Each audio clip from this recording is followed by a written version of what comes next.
Now I've been considering getting a palm stroke trim rotor for a little while now. However, I don't really want to pay £100 odd for something I don't know if I'm going to use a great deal. And if I am going to pay that much money, I would rather go for a cordless version.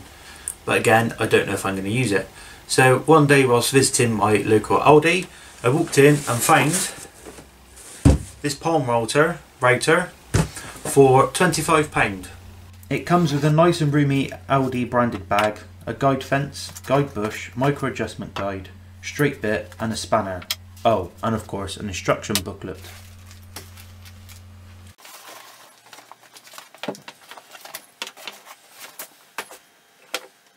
This is a micro adjustment guide. It's useless. It attaches to the side of the base and a back screw piece sits over the router bit. But there are no measurement markings, so you would have to measure between it and the base of the router, then adjust the base. Far too complicated and time consuming.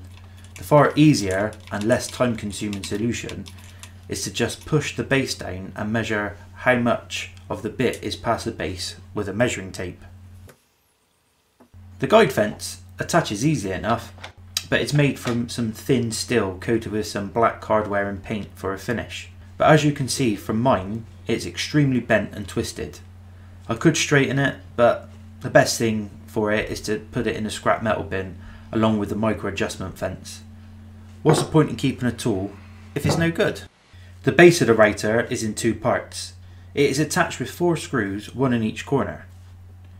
Undoing the screws allows you to put the guide bush in between these two bases, clamping it in place as you screw them back together. My guide bush does sit ever so slightly off centre. So the router itself is a 500 watt motor with a 1/4 inch chuck. It doesn't have any adjustable speed facility. Being cheap, it doesn't feel cheap in the hand, excluding all the accessories of course, and whilst holding it, it feels good in the hand. I've also used it on a few projects already and it's quite comfortable to hold with limited vibration. The clear base is held on with a flimsy metal clip at the front of the router. It does though have a depth gauge on the side of it. To move the base up or down, you are supposed to use this thumb wheel, but as with other accessories that come with this router, it's a bit cheap and poor quality. It doesn't really work, so holding the base using your hand to push it up and down is a much easier way I found to operate it. The spindle lock is nice and big though, but for one issue with me is each time you want to change the bit, you're having to remove the base to get at it, and this is quite time consuming, although it does allow for a good throw with the spanner to undo it. I've also noticed that after a bit of use, this metal ring gets extremely hot to the point I've almost dropped it a few times due to the heat it produces. Now I have had one problem with the clip coming undone, and I did actually manage to catch this on camera. And obviously this would be very disappointing if you were doing this on one of your projects. With all that said and done though, this tool really isn't a bad tool for the price. As you can see here from these clips, even though my bits are cheap and probably not the sharpest, it does make these cuts really well.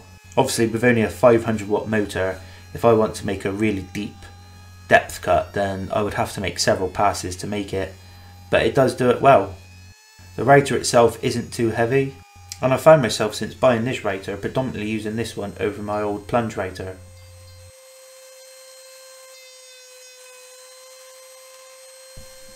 So I hope this review was helpful to some of you if you were looking at getting this router, or indeed if you're considering buying a cheap router.